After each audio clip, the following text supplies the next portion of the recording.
Assalamualaikum warahmatullahi wabarakatuh. Perkenalkan, nama saya Santos Abdullah dari kelas B. Saya ingin menjelaskan materi tentang gerakan. Gerakan yaitu kegiatan olahraga. Suatu benda dapat diamati dengan memperhatikan perubahan posisi dari benda atau objek tersebut dalam ruang dan waktu, yang mana dimungkinkan oleh adanya suatu daya yang bekerja pada sehingga mampu pindah dari posisi dia menjadi bergerak dari suatu objek. Nah, kemudian gerakan dibagi menjadi 3. Yang pertama itu ada gerak lurus, translation, yang mana dikelompokkan menjadi 2 bagian, yaitu gerak lurus dan juga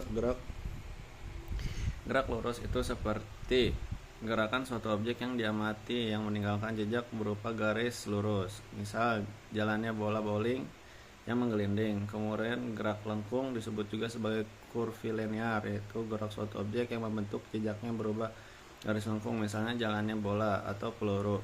Kemudian ada gerakan putar, yang mana gerakan ini dapat dilihat dari gerakan lengan diputar atau sendi bahu sehingga membuat suatu lingkaran. Kemudian ada juga gerakan gabungan. Gerakan ini terjadi secara bersamaan antara gerak lurus dan juga gerak putar, sehingga seperti contohnya pengendara sepeda, tubuh atau segmen bagian atas bergerak lurus sebagai akibat dari hasil gerakan mendayung. Kemudian dasar hukum gerak, banyak petunjuk-petunjuk mempelajari pelatihan, kemudian juga prinsip-prinsip gerak. Nah, kemudian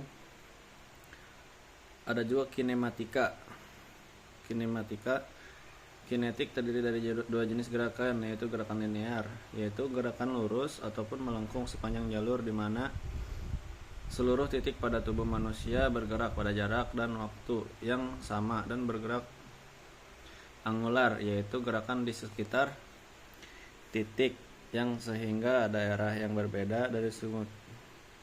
Gerakan ini bekerja pada jalur imaginer yang disebut rotasi. Pertama ada kinematika.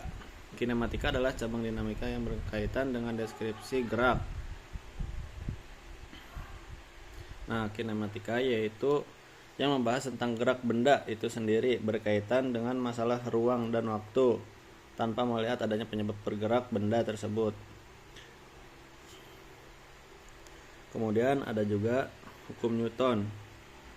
Hukum Newton itu ada 3. Yang pertama berbunyi sebuah benda yang diam akan tetap diam, dan yang bergerak lurus beraturan akan tetap bergerak lurus beraturan selama tidak ada resultan gaya yang bekerja padanya. Kemudian ada juga hukum yang kedua. Hukum yang kedua itu tentang gerak sebagai dasar untuk mempelajari dinamika gerak lurus, yaitu ilmu yang mempelajari gerak dengan memperhatikan penyebab. Sebelum dinamika gerak lurus adalah kinematika gerak lurus, yaitu ilmu yang mempelajari gerak tanpa memperhitungkan penyebabnya. Juga ada hukum yang ketiga. Hukum yang ketiga itu menyatakan bahwa jika suatu gaya aksi diberikan pada suatu benda, maka benda tersebut akan memberikan gaya reaksi yang sama, besar, dan berlawanan arah dan gaya yang diberikan.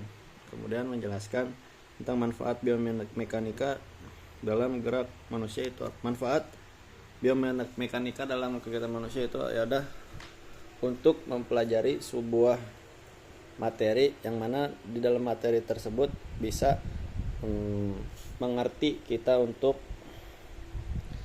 tentang biomekanika olahraga, yaitu tentang menganalisis tentang ilmu yang ada, seperti contohnya membahas tentang